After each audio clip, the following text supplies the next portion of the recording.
नमस्कार दोस्तों, बहुत बहुत स्वागत है आपका अपने YouTube चैनल बेगमपुरा एजुकेशन में। मैं हूं मनोज कुमार और आज हम बात करेंगे एक ऐसे टॉपिक के बारे में जहां से हर एग्ज़ाम में बहुत ज़्यादा क्वेश्चन पूछे जाते हैं। तो आज हम बात करने वाले हैं आधुनिक भारत के कांग्रेस की स्थापना से संबंधित बातें, यानी कि हम जानेंगे यहाँ पर कांग्रेस की स्थापना क्यों की जाती है, किसके द्वारा की जाती है, आखिर क्या क्या इसके उद्देश्य रहते हैं। तो आपको पता है कि इतिहास में बहुत सी महत्वपूर्ण घटनाएं होती हैं जो इतिहास को बहुत ज़्यादा प्रभावित करती हैं और अपने आप में इतिहास बन जाती है। तो यही घटना थी जो 1885 में हुई थी, जिसमें कांग्रेस की स्थापना हुई थी, जिसने भारतीय इतिहास को एक नया मोड़ दिया था। तो आज हम क्या क्या डिस्कस करेंगे। एक तो हम कांग्रेस की करेंगे पृष्ठभूमि, यानी कि इसके पीछे का इतिहास या आखिर हमें क्या ज़रूरत पड़गी थी कांग्रेस की स्थापना के बारे में। उसके बाद हम बात करेंगे यहाँ पर सामान्य जानकारी, यानी कि हम जानेंगे कांग्रेस की स्थापना कब हुई, किसके द्वारा की गई। ठीक है, सामान्य जानकारी डिस्कस करेंगे। और तीसरे नंबर पर हम करेंगे कांग्रेस जो स्थापित की जाती है भारत में, ठीक है, उसका जो है प्रथम अधिवेशन, यानी कि हम अधिवेशन के बारे में डिस्कस करेंगे, क्योंकि कोई भी सभा डिस्कस जब बनती है तो उसके समय समय पर सेशन किए जाते हैं, जैसे सभाएं की जाती हैं उसका प्रचार प्रसार करने के लिए। तो वही बातें हम यहाँ डिस्कस करने वाले हैं। और चौथे नंबर पर हम डिस्कस करेंगे इस क्रांति से जो है सिद्धांत के बारे में, तो आखिर वो क्या सिद्धांत थे जो इस क्रांति से संबंधित थे। और पाँचवें नंबर पर करेंगे विभिन्न मत, यानी कि इस जो ये भारतीय राष्ट्रीय कांग्रेस थी, इसके बारे में विभिन्न लोगों ने क्या क्या अपने मत दिए हैं, यानी कि क्या क्या अपने विचार रखे हैं। ये बहुत ज़्यादा महत्वपूर्ण पॉइंट है दोस्तों। तो हम सबसे पहले डिस्कस करते हैं आखिर जो हमारी कांग्रेस थी इसकी पृष्ठभूमि क्या थी, क्योंकि हमें इतिहास जब भी पढ़ना है ना, आपने समझना है, आपने लंबे समय तक याद रखना है, तो आपको उसके पीछे के कारण पता होना चाहिए इतिहास में जो भी घटना होती है। तो हम इसकी जो है पृष्ठभूमि के बारे में बात करने वाले हैं। तो आपको पता है कि हमारे भारत में जैसे कि यूरोपीय आए थे, पुर्तगाली आए, डच आए, अंग्रेज आए, डेनिश आए, फ्रांसीसी आए, लेकिन उनमें से अंग्रेज जो है वही भारत में ज़्यादा लंबे समय तक टिक पाए थे। तो आपको पता था कि जैसे हमारा प्लासी का युद्ध होता है, बक्सर का युद्ध होता है, उसके बाद अंग्रेज जो हैं वो बंगाल में अपनी शासनिक सत्ता स्थापित कर लेते हैं। और अपनी जो है सत्ता स्थापित करने लेने के बाद बंगाल में लगभग 1754-65 के बाद तो अंग्रेज क्या करते हैं, समय समय पर नीतियाँ बनाकर भारतीयों का दमन करना शुरू कर देते हैं।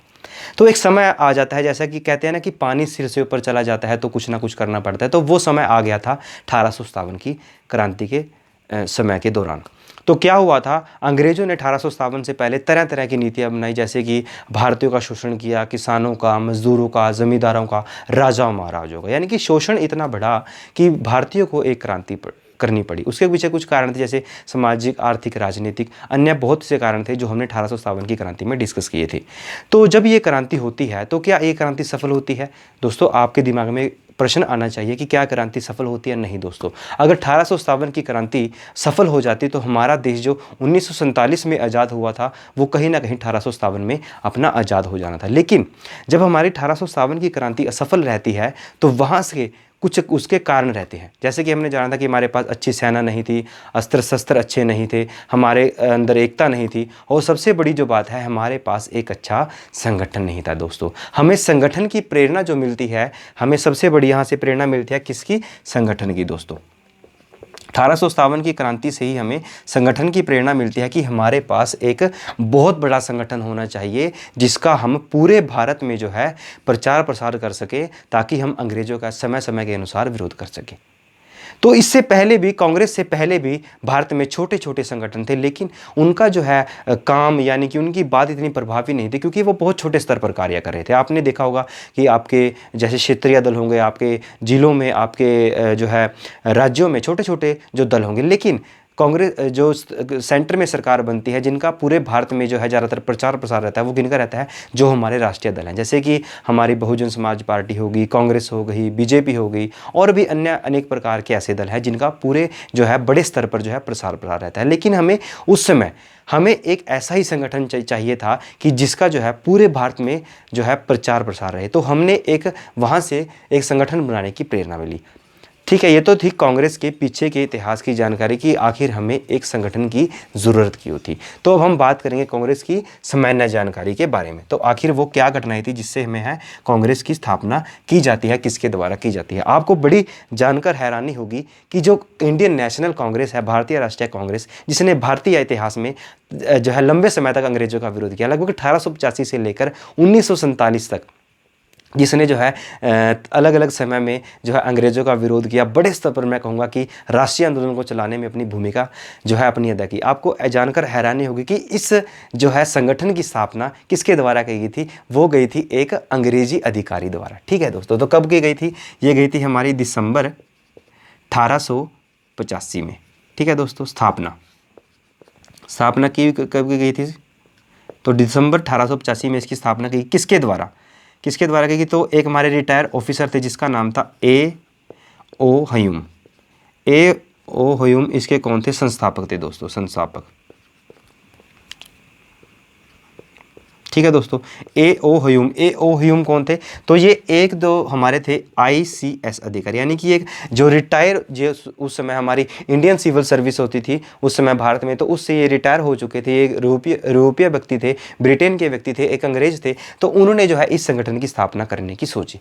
तो इसी अगर स्थापना पूछी जाए कब होती है, तो आपने लिखना है वहाँ पर 1885 में दिसंबर में। तो संस्थापक कौन थे, A.O. ह्यूम। इनका पूरा नाम था ओरेन ऑक्टव। ठीक है, तो ये उस समय जो भारत के गवर्नर कौन थे, उस समय भारत के गवर्नर थे हमारे डार्फिन।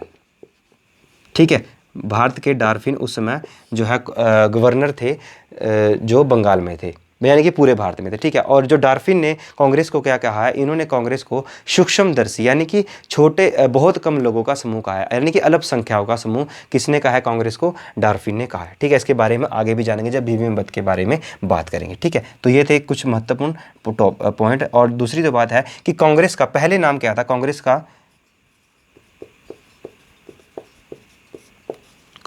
पूर्व नाम, यानी कि इसका पहला नाम क्या था, इसका नाम था इंडियन नेशनल यूनियन।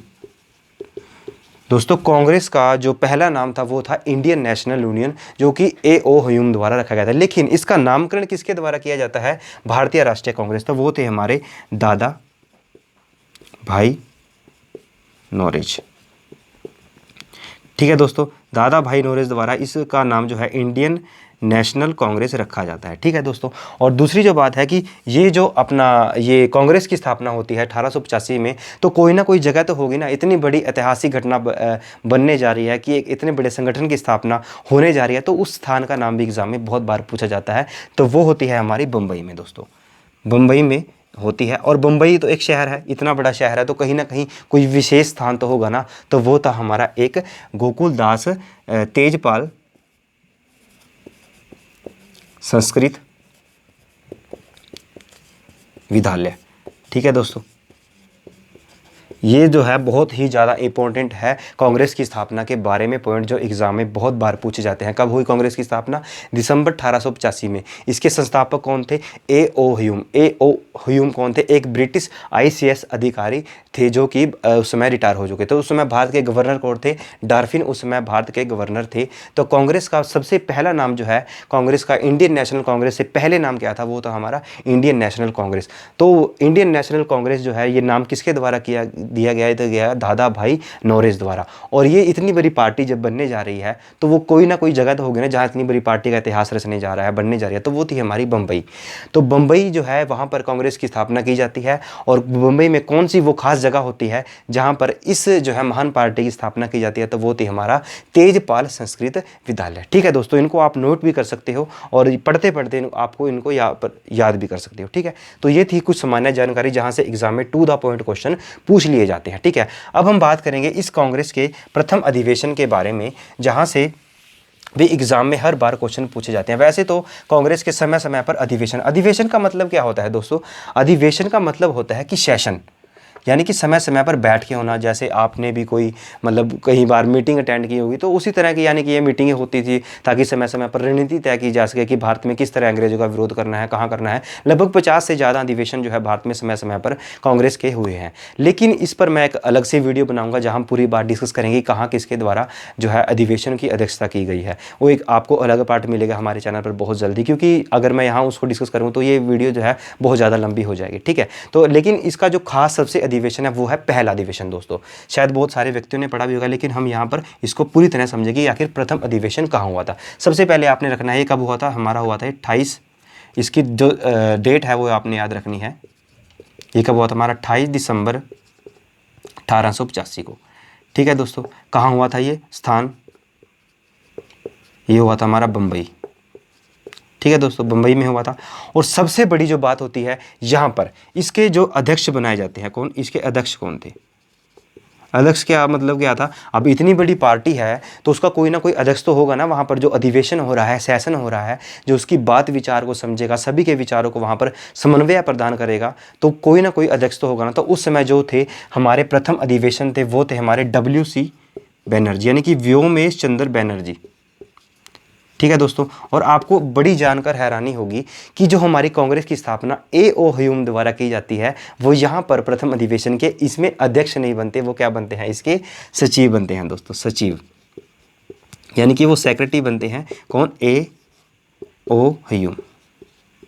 ठीक है दोस्तों, कांग्रेस का प्रथम अधिवेशन कहाँ होता है? दिसंबर में होता है और 1885 में होता है। कहाँ पर होता है? बम्बई में होता है। इसके अध्यक्ष कौन थे? वो थे हमारे WC बनर्जी, और सचिव कौन थे? A.O. ह्यूम। एक महत्वपूर्ण बात बता देता हूँ आपको कि जब कांग्रेस का प्रथम अधिवेशन होना था तो इसकी जो स्थान है वो रखा गया था पुणे में, कि पुणे में जो है कांग्रेस का अधिवेशन किया जाएगा सबसे पहला। लेकिन पुणे में उस समय जो है प्लेग की बीमारी फैल रही थी, तो इस कारण जो है ये अधिवेशन जो है बम्बई में करना पड़ा। ठीक है, इस बात को आप याद रखें, पूरा ये याद भी रख सकते हो कि बम्बई में कांग्रेस का अधिवेशन हुआ था। क्यों हुआ था? क्योंकि उस समय पुणे में जो है प्लेग की बीमारी फैल रही थी। ठीक है, और इसमें जो है इतना बड़ा अधिवेशन हो रहा है तो उसमें कुछ महत्वपूर्ण कार्य तो हो गए ना दोस्तों। इसमें जो महत्वपूर्ण कार्य क्या हुआ था? इस पर महत्वपूर्ण कार्य क्या थे?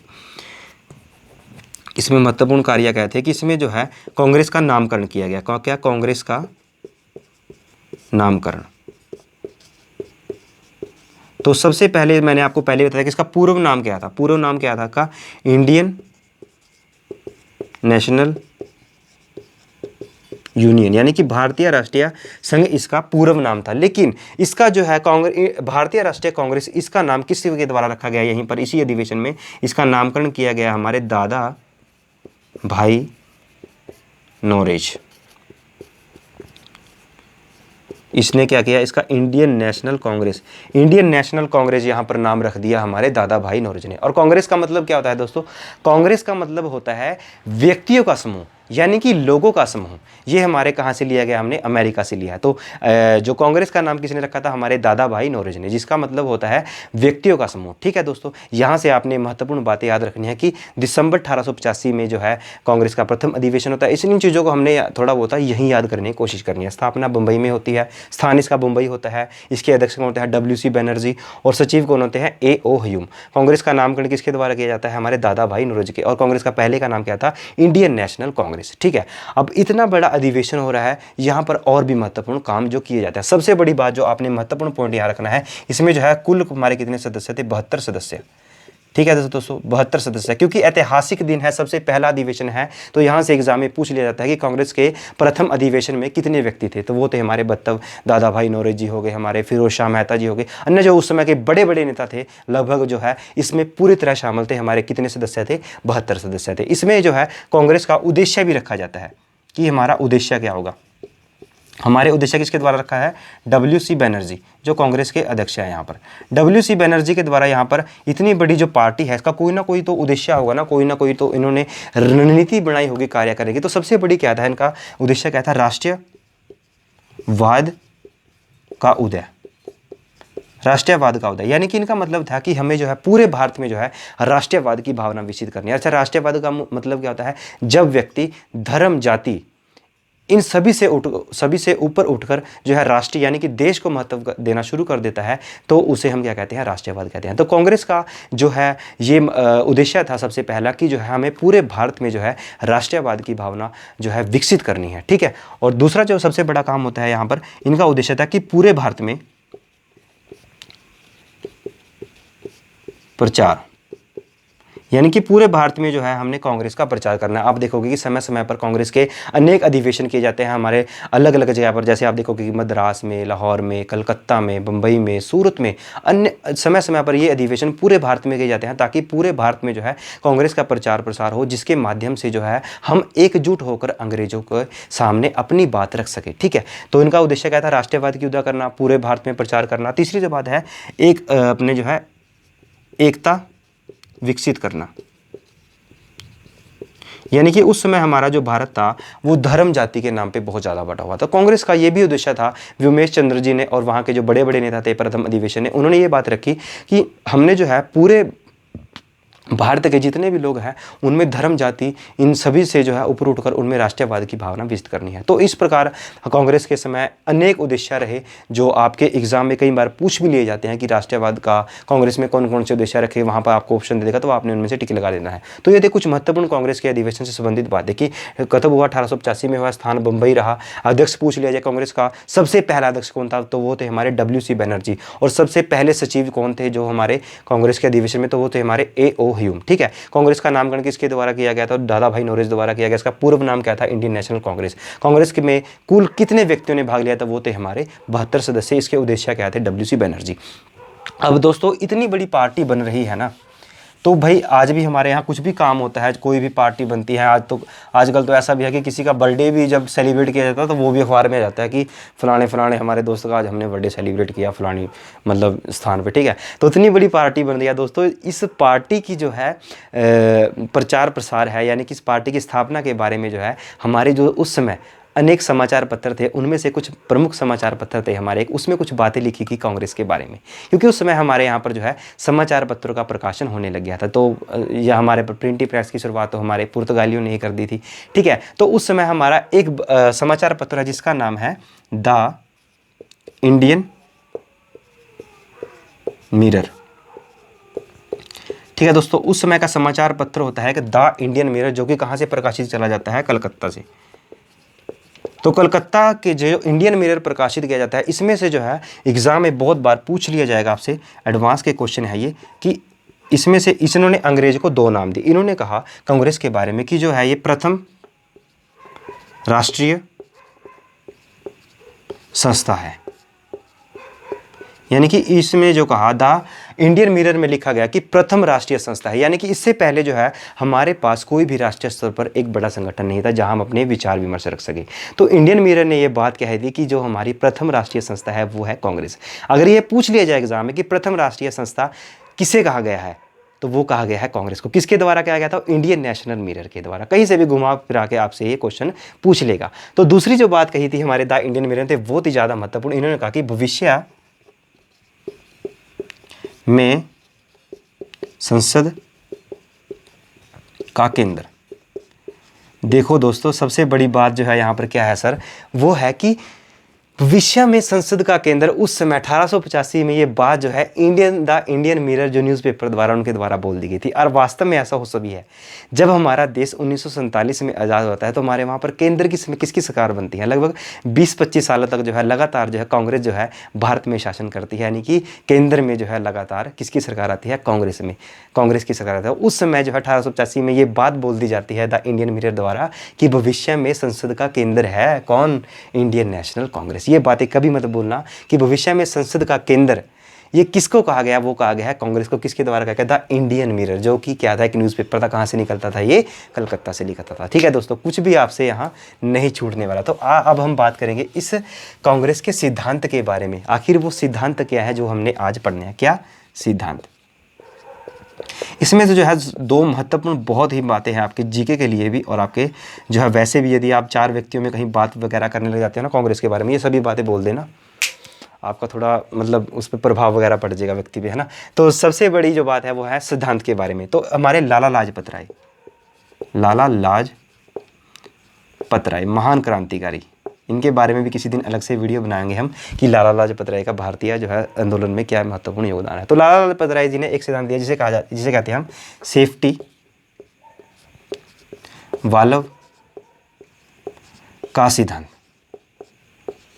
ठीक है दोस्तों, सेफ्टी वाल्व का सिद्धांत। तो ये सिद्धांत किसके द्वारा दिया गया था, लाला लाजपत राय द्वारा। इसके बारे में हम अभी डिस्कस करेंगे। तो दूसरा जो सिद्धांत है वो किसके द्वारा दिया गया था, हमारे गोपाल कृष्ण गोखले ने क्या सिद्धांत किया था। अगर जैसे लाला लाजपत राय ने सेफ्टी वाल्व का सिद्धांत दिया, तो इसी के विपरीत जो है हमारे गोपाल कृष्ण जी ने एक सिद्धांत दिया था जिसे हम जानते हैं अपना तड़ित चालक का सिद्धांत। अब आप कहेंगे सर ने तो भाई पता नहीं क्या लिखवा दिया है, समझा तो कुछ भी नहीं है, रट्टा मरवा दिया। हमारा तो रट्टा वाला का दोस्तों हमने काम नहीं ही करना है। चाहूँ तो ना सारी चीज़ें 5 मिनट में दोस्तों खत्म हो सकती है, लेकिन वो काम हमने नहीं करना है, क्योंकि 5 मिनट में आपकी जो चीज़ें हैं ना थोड़ी समय तक याद रहेंगी, आपको मतलब अधूरा ज्ञान मिलता रहेगा। मैं नहीं चाहूँगा बहुत सारी वीडियो मिल जाएंगी आपको यूट्यूब में कि 5 मिनट में ये देख लो, ये हो जाएगा, वो हो जाएगा। दोस्तों फिर वो 5 मिनट तक ही याद रहेंगे आपकी चीज़ें। चाहे मैं चाहता हूँ कि हमारी वीडियो पे व्यूज़ कम आए, लेकिन एक व्यक्ति भी देखे ना तो उसको मतलब पूर्ण ज्ञान मिले, वो याद रखेगा। ताकि अगर आपको वीडियो अच्छी लगती है ना तो दोस्तों शेयर जरूर कीजिएगा, ताकि एक आपके जैसे दोस्तों हैं उनको भी पूरी जानकारी मिल सके हमारे चैनल के माध्यम से, क्योंकि हम शॉर्टकट वाला काम नहीं करवाते हैं। तो हम बात करेंगे कि लाला लाजपत राय ने जो सेफ्टी वाल्व का सिद्धांत दिया है वो क्या चीज़ थी। एग्जाम में कैसे पूछ लिया जाएगा कि सेफ्टी वाल्व का सिद्धांत किससे संबंधित था, वो है कांग्रेस से संबंधित। तो वो किसने दिया था, लाला लाजपत राय ने दिया। तो सेफ्टी वाल्व का सिद्धांत क्या था दोस्तों, मैं बता देता हूँ आपको कि हमारी जो कांग्रेस थी उसकी जो स्थापना एक अंग्रेज अधिकारी द्वारा की गई, ए.ओ. ह्यूम द्वारा। जब इसकी स्थापना एक अंग्रेजी अधिकारी द्वारा की गई थी तो उस समय अनेक लोगों ने तरह तरह से अपने विचार विमर्श रखे। कुछ ने कहा कि भाई ये तो अंग्रेजों की संस्था है, क्योंकि इसके द्वारा जो है हमारी एक जो है अंग्रेज अधिकारी द्वारा की जाती है। तो लाला लाजपत राय जी ने कहा कि ये जो इंडियन नेशनल कांग्रेस है कि ये तो भारतीयों का दमन करने के लिए बनाई गई है, क्योंकि ये जो उस समय भारत के कौन थे, उसमें भारत के वायसराय थे लॉर्ड डरफिन, गवर्नर यानी कि उस समय भारत के लॉर्ड डरफिन थे। तो लॉर्ड डरफिन और ए.ओ. ह्यूम ने दोनों ने मिलकर जो है ये संस्था बनाई। क्यों बनाई, क्योंकि उस समय भारत में जो है उग्रवाद की भावना आ रही थी लोगों में, यानी कि अंग्रेज जो है गुस्से से भरे पड़े थे, सॉरी भारतीय गुस्से से भरे पड़े थे, और वो अंग्रेजों का विरोध कर रहे थे। तो अंग्रेजों को लगा कहीं ना कहीं ये जो 1857 की क्रांति हुई थी दोबारा उस तरह की क्रांति ना खड़ी कर दे, हमारा जो है इससे बहुत भारी नुकसान ना हो। तो उन्होंने क्या किया, एक ऐसा संगठन बनाने की सोची कि जिसमें पूरे भारतीय मिलकर जो है हमारे अंडर आ जाएं और हम उनको अपने तरीके से कंट्रोल कर सके। ठीक है, सेफ्टी वाल्व का क्या मतलब है यहाँ पर, जैसे आपके घर में प्रेशर कुकर होता है ना, प्रेशर कुकर पर एक सीटी लगी होती है तो वो पूरे प्रेशर को कंट्रोल करती है। यदि वो सीटी ना हो ना तो कुकर फट जाएगा, ब्लास्ट हो जाएगा पूरी तरह से। तो इसी तरह अंग्रेजों ने क्या किया, उस कुकर के ढक्कन की तरह जो है कांग्रेस के द्वारा काम किया गया, यानी कि जो है कुकर का ढक्कन जो है पूरे प्रेशर को कंट्रोल करके रखा है। इसी प्रकार कांग्रेस की स्थापना करके अंग्रेजों ने क्या किया, उस जो भारतीय का गुस्सा था उसको ठंडा कर दिया, उसको धीरे धीरे बाहर निकाला, ताकि जिससे जो है हमारा लगातार विरोध ना हो। तो ये था सेफ्टी वाल्व का सिद्धांत। लेकिन इसके बारे में आपके अपने विचार हो सकते हैं, ठीक है। लेकिन जो हमारी कांग्रेस थी वो जरूर से एक अंग्रेजी अधिकारी द्वारा जो है क्या की गई थी, स्थापित की गई। लेकिन बाद में जो क्या किया, अंग्रेजों का इसने अलग अलग तरह से विरोध किया, बड़े स्तर पर विरोध किया, काफ़ी लंबे समय तक विरोध किया। तो सेफ्टी वाल्व का सिद्धांत क्या था ये आपने डिस्कस कर लिया, लेकिन ये किसके द्वारा किया था, हमारे लाला लाजपत राय द्वारा। तो दूसरा जो सिद्धांत है वो है गोपाल कृष्ण द्वारा तड़ित चालक का सिद्धांत। इसी के विपरीत जो है हमारे गोपाल कृष्ण जी ने अपनी बात रखी, उसको नाम दिया गया तड़ित चालक का सिद्धांत। एग्जाम में पूछ लिया जाए कि तड़ित चालक का सिद्धांत किसके द्वारा किया गया था, वो दिया था हमारा गोपाल कृष्ण गोखले के द्वारा। और ये किससे संबंधित था, ये था हमारे कांग्रेस से संबंधित। तो तड़ित चालक का सिद्धांत क्या था कि जैसे हमारे लाला लाजपत राय जी ने कहा कि ये तो कांग्रेस जो है अंग्रेजों की संस्था है, इसने तो हमारा जो है दमन करना शुरू कर देंगे अपने ये बना के, ठीक है, हमारा जो है आंदोलन ये कमज़ोर कर देंगे। तो हमारे गोपाल कृष्ण गोखले जी ने कहा कि चलो ठीक है, ये अंग्रेज अधिकारी द्वारा बनाया गया। लेकिन अंग्रेजों ने भी तो धीरे धीरे, आप देखोगे ना जब हम अधिवेशनों के बारे में बात करेंगे, इसका समय समय पर अधिवेशन अंग्रेज भी करते हैं कांग्रेस का। तो वो भी कहीं ना कहीं जो है अंग्रेजों की छोटी छोटी जो है जो उनकी बुरी बुरी नीतियाँ थी उसका विरोध करेंगे। और सबसे बड़ी जो बात है, अगर उस समय लाला लाजपत राय जी गोपाल कृष्ण गोखले जी कहते हैं कि अगर उस समय हम एक संगठन बनाते इतने बड़ा, तो क्या हमें अंग्रेज जो है इतना बड़ा संगठन बनाना दे देते? नहीं, वो हमारा दमन कर देते, हमारे संगठन को भंग कर देते। हमें पूरा मतलब उस संगठन बनाने की जो हम सोच भी रहे हैं ना, वो उन्होंने नहीं बनने देना था। वो नहीं चाहते थे कि इतना बड़ा संगठन भारतीय बनाए। तो इसलिए चाहे ये संगठन अंग्रेज ने बनाया, लेकिन हमें बात विचार रखने का तो मौका मिला ना। अब हमारा अंग्रेज दमन तो नहीं कर सकते ना, हमारे पास एक पार्टी तो है जिसमें हम इकट्ठे होकर हम जो है अंग्रेजों का विरोध कर सके। तो गोपाल कृष्ण गोखले जी ने इन्हें तड़ित चालक का सिद्धांत, तड़ित चालक का मतलब क्या होता है कि जैसे हमारा घर होता है, यहाँ पर हमारा घर है और हमारे घर के ऊपर एक एंटीना सा लगा होता है ऐसे, जिसे हम तड़ित चालक बोलते हैं। ये क्या करेगा, जैसे यहाँ पर जी ये क्या है, बादल जब बिजली टकराती है तो ये बिजली टकरा कर यहाँ से मुड़ जाती है, जिससे हमारा घर पूरा का पूरा बच जाता है। तो इसी तरह जो कांग्रेस थी, कांग्रेस के अंदर जो हमारे नेता थे, जो समय बड़े बड़े व्यक्ति थे, उसमें जो है वो अपनी बात रखा करते थे। तो उसमें जो है अंग्रेज पूरी तरह से भारतीयों का दमन नहीं कर पाते थे, क्योंकि उनके पास एक जो है संगठन था जो कि एक अंग्रेजों द्वारा बनाया गया था। तो इसी तरह जो कांग्रेस की जो क्रूर नीतियाँ थी इस संगठन को दबाने के लिए की जाती, तो कहीं ना कहीं वो असफल हो जाती है अंग्रेजों द्वारा। तो यह था तड़ित चालक का सिद्धांत, ठीक है दोस्तों, तो ये हमारा गोपाल कृष्ण गोखले ने दिया था। इसका मतलब था कि जो अंग्रेज जो हैं अब भारतीयों का बड़े स्तर पर दमन नहीं कर सकते, क्योंकि हमारे पास एक संगठन है, चाहे वो हमें अंग्रेजों ने दिया है, लेकिन हमें एक बात रखने का मौका तो मिला है, हमें इकट्ठा होने का मौका तो मिला है। तो ये आप कभी मत भूलना कि तड़ी चालक का सिद्धांत किसके द्वारा किया गया और सेफ्टी वाल्व का सिद्धांत किसके द्वारा किया गया। दोस्तों एग्जाम में डायरेक्ट पूछ लिया जाएगा ये सभी बातें आपसे कि सेफ्टी वाल्व का सिद्धांत किसने दिया, गोपाल कृष्ण गोखले जी। तड़ी चालक का सिद्धांत किसने दिया, वो दिया था हमारे को अपना ये इसके जो महात्मा गांधी जी के गुरु थे। ठीक है, तो आपने ये सभी बातें याद रखनी है। ये बातें मैं बार बार इसलिए रिपीट कर रहा हूँ ताकि आपको कुछ बातें हमारे वीडियो को देखते देखते ही याद हो जाए। और यदि आपको वीडियो एक बार में नहीं समझ आती ना, तो 2-3 बार इसको देखेगा, ये सारी चीज़ें आपके आसानी से याद हो जाएंगी। दोस्तों बुक्स में पढ़ के देखा कितनी मुश्किल है, आपको बहुत आसान लिए बना के आपके लिए लेकर आए। तो हम बात करेंगे अब अंत में इसके विभिन्न पद के बारे में, यानी कि इसके बारे में जो है अलग अलग व्यक्तियों ने अपने विचार रखे और ये एग्ज़ाम में बहुत बार पूछे जाते हैं। सबसे पहली जो बात है, डार्फिन ने क्या कहा कांग्रेस के बारे में। डार्फिन जो उस समय भारत के वायसराय थे, यानी कि गवर्नर थे। तो उन्होंने कहा कि ये जो है कांग्रेस सूक्ष्मदर्शी अल्पसंख्यकों का समूह है।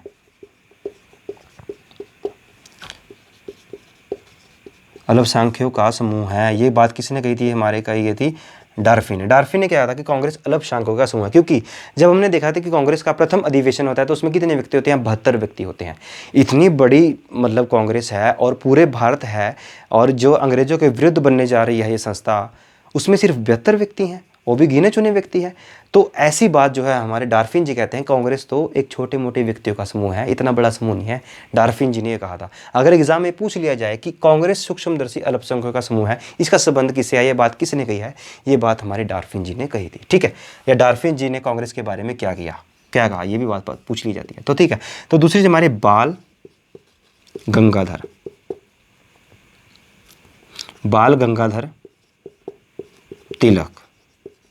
तिलक, इनके बारे में जितना बोला जाए, यानी कि जितना कहा जाए उतना कम है।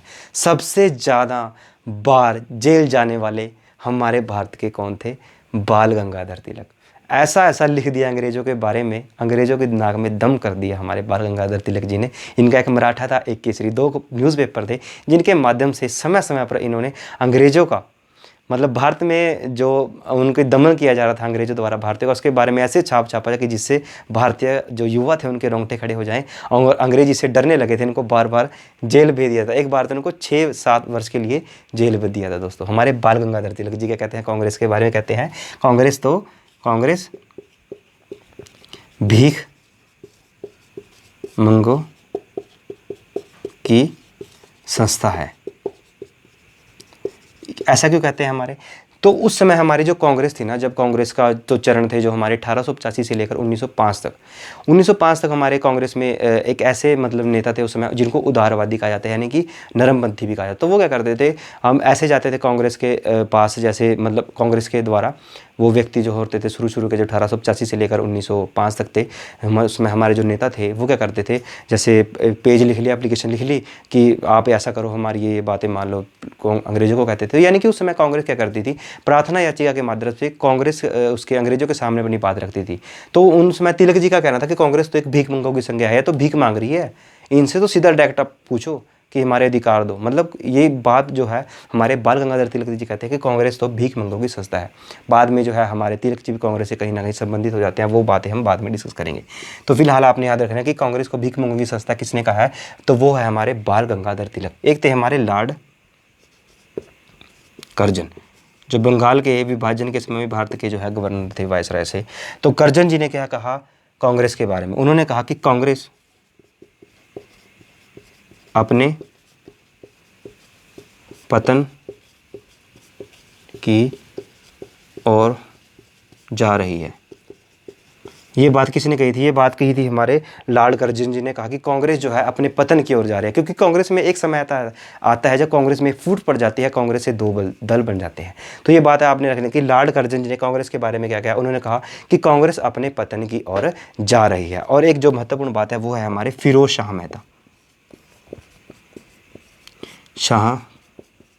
मेहता। इन्होंने कांग्रेस के बारे में क्या कहा, इन्होंने कहा कि जो कांग्रेस है वो मतलब जो है इसमें सभी व्यक्तियों की आवाज़ नहीं। कांग्रेस जो है, अच्छा जो कांग्रेस थी हमारी उसमें कौन थे, उसमें आप देखोगे शुरू शुरू में कुछ नेता थे, कुछ धनी वर्ग थे, यानी कि जिनके जो व्यापारी थे उसमें बड़े बड़े, तो उसमें कांग्रेस में शुरू शुरू में वही व्यक्ति थे। तो उसमें हमारे फिरोज शाह मेहता जी कहते हैं कि ये सभी व्यक्तियों की आवाज़ नहीं है, यानी कि ये तो एक किसानों मजदूरों की आवाज़ उठाने वाली संस्था नहीं है। ये बात किसने कही थी, हमारे फिरोज शाह मेहता जी ने। ये बहुत महत्वपूर्ण है दोस्तों, एग्जाम में बहुत बार पूछे गया कि डॉल्फिन जी ने कांग्रेस के बारे में क्या कहा था, बाल गंगाधर तिलक जी ने क्या कहा था, करजन जी ने क्या कहा था, हमारे फिरोज शाह मेहता जी ने क्या कहा था। ये थे हमारे कांग्रेस के बारे में विभिन्न मत। ठीक है, तो इस समय और हमने आज कांग्रेस की स्थापना के बारे में क्या जाना है, उसकी पृष्ठभूमि जाने का, कांग्रेस की स्थापना क्यों की जाती है, कांग्रेस की सामान्य जानकारी हमने डिस्कस की। कांग्रेस की स्थापना जो है अंग्रेजी अधिकारी द्वारा की जाती है जिसका नाम था A.O. ह्यूम। ठीक है, और हमारे अधिवेशन के बारे में हमने जाना था कि 1885 में दिसंबर में बम्बई में जो है इसका प्रथम अधिवेशन किया जाता है। वहाँ पर जो है इसके अध्यक्ष A.O. ह्यूम थे, और इसके महासचिव थे जो हमारे वो थे हमारे अध्यक्ष इसके तो W.C. बनर्जी यानी कि व्योमेश चंद्र बनर्जी इसके अध्यक्ष थे, A.O. ह्यूम इसके महासचिव थे। वहाँ पर दादा भाई नौरोजी जी आए, दादा भाई नौरोजी ने इनका इंडियन नेशनल कांग्रेस नाम दिया, इससे पहले इसका नाम था इंडियन नेशनल यूनियन यानी कि भारतीय राष्ट्रीय संघ। तो प्रथम अधिवेशन के बारे में जानी बातें, सिद्धांत के बारे में जाना था कि तड़ी चालक का सिद्धांत किसने दिया, वो हमारे गोपाल कृष्ण गोखले जी ने दिया। और इसी प्रकार जो है दूसरा सिद्धांत जो है, जो हमारा सेफ्टी वालों का सिद्धांत है, वो किसके द्वारा दिया गया, वो हमारा लाला लाजपत राय जी द्वारा दिया गया। तो हमने कुछ जाना विभिन्न मत, यानी कि डॉल्फिन जी ने कांग्रेस को अल्पसंख्यक समूह कहा है, और गंगाधर तिलक जी ने कांग्रेस को भीख मांगने वाली संस्था कहा है, लाल करजन जी ने कांग्रेस को अपने पतन की ओर जा रहा है, ऐसी बात लाल करजन जी ने कही। फिरोज शाह मेहता जी ने कहा है कि सभी व्यक्तियों की आवाज़ उठाने वाली संस्था नहीं है कांग्रेस। तो ये थी बहुत महत्वपूर्ण बात है दोस्तों। इतिहास में बहुत सी घटनाएं होती हैं, और कुछ ऐसी घटनाएं होती हैं जो हमारे एग्जाम में आती हैं, वो घटनाएं, और हमें याद करना उनको बहुत ज़रूरी है। तो ये थे कुछ महत्वपूर्ण बातें, और अधिवेशनों के बारे में हम जल्दी से जल्दी यहाँ पर वीडियो लेके आएंगे। और अंत में मैं इसकी आपको छोटी सी प्रकृति बता देता हूँ, वैसे इसके बारे में हम वीडियो बनाएंगे पूरी। प्रकृति में क्या है कि कांग्रेस जो है ना दोस्तों, इसके 3 चरण है, पहला, दूसरा, तीसरा। पहले चरण को हम क्या कहते हैं, नरमपंथी। ठीक है, यानी कि नरमपंथी, और दूसरा होता है हमारा गर्मपंथी। ये मत सोच लेना कि गर्म पराठे के बारे में बात हो गया। और तीसरा जो है हमारा गांधीवादी युग। ठीक है, तो नरमपंथी से हमारा अभिप्राय क्या है, जो हम इसमें नरमपंथी का चरण जो है वो हमारा चलता है 1885 से लेकर लगभग 1905 तक। इसमें क्या था, जो हमारे नरमपंथी थे, नरमपंथी का मतलब होता है कि ऐसे हाथ जोड़ के बात करने वाले व्यक्ति। तो उसमें हमारे दादा भाई नौरोजी जी उस समय भी थे कांग्रेस में। ठीक है, अपने गोपाल कृष्ण गोखले जी थे, अनेक व्यक्ति थे। तो वो क्या करते थे, हमारे जो कांग्रेस के सामने अपनी बात रखते थे, वो करते थे प्यार, नम्र निवेदन से ऐसे आते थे, अंग्रेजों जी हमारी जो है समस्या सुनो, हमारी ये समस्या सुनो हमारी, यानी कि वो क्या करते थे, प्रार्थना याचिका के माध्यम से अंग्रेजों के सामने अपनी बात रखते। तो कांग्रेस के जो प्रथम चरण के व्यक्ति थे, जिन्हें हम नरमपंथी कहते हैं, जिनका समय कहता है 1885 से 1905, और दूसरे जो गर्मपंथी थे वो उनका समय है हमारा 1905 से और लगभग 1914 तक। इसमें कौन आते हैं, हमारे लाल गंगाधर तिलक, लाल बाल गंगाधर तिलक, लाल लाजपत राय। ठीक है, हमारे तिलक जी, तो हमारे बाल गंगाधर तिलक जी का नाम आता है। तो ये हमारे गर्मपंथी थे, थोड़े से नरम सवाल वाले नहीं थे ये, मतलब अंग्रेजों में थोड़ा मतलब उनके सामने डटकर अपनी बात वगैरह रखते थे। ठीक है, इसके बारे में हम पढ़ेंगे जब नरमपंथी और गर्मपंथी के बारे में बात करें। तो दूसरा हमारा आता है गांधीवादी युग। ये हमारा 1915 से लेकर 1947 तक चलेगा दोस्तों, अंत तक चलेगा गांधीवादी युग। गांधीवादी युग में सबसे महत्वपूर्ण बात ये होती थी, इससे पहले जो कांग्रेस में व्यक्ति थे वो बहुत ही कम वर्गों के जुड़े हुए थे, लेकिन गांधी जी के आने से इसमें लगभग जो है हमारा मजदूर, किसान, व्यापारी, अनेक लोग जो है कांग्रेस से जुड़ जाते हैं। ऐसा काम हमारा गांधी जी करते हैं जोड़ना। गांधी जी आएंगे जब देश में, तो कांग्रेस को एक नई राह मिलेगी, क्योंकि कांग्रेस में रहकर गांधी जी राष्ट्रीय स्तर के आंदोलन चलाएंगे, चाहे वो हमारा असहयोग आंदोलन हो, हमारा भारत छोड़ो आंदोलन हो, समय समय पर चलाएंगे। तो ये सब बातें हम धीरे धीरे डिस्कस करते रहेंगे। तो आप हमारे साथ बने रहिए, चैनल को हमारे सब्सक्राइब कीजिए, ज़्यादा से ज़्यादा वीडियो को शेयर कीजिए, लाइक कीजिए, कमेंट कीजिए, और अपनी स्टडी की रिवीजन करते रहिए। धन्यवाद।